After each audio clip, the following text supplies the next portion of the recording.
Lielākais Ventspils potenciāls, manuprāt, slēpjās tajā, ka būtu iespējams Ventspilī veidot daudz mazu un vidējo uzņēmumu, kuri dotu lielu pienesumu tautsaimniecībā.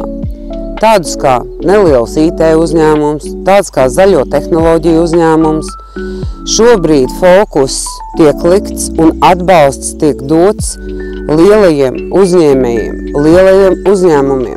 Tiek piesaistīts ļoti miljonu vērts investīcijas, bet varbūt būtu labāk un efektīvāk, ja mēs katram mazajam uzņēmējam dotu pienācīgu atbalstu, ka viņš varētu ļoti sekmīgi attīstīt savu nelielo biznesu, ģimenes biznesu un tādā veidā dot savu ārtavu Ventspils ekonomikā.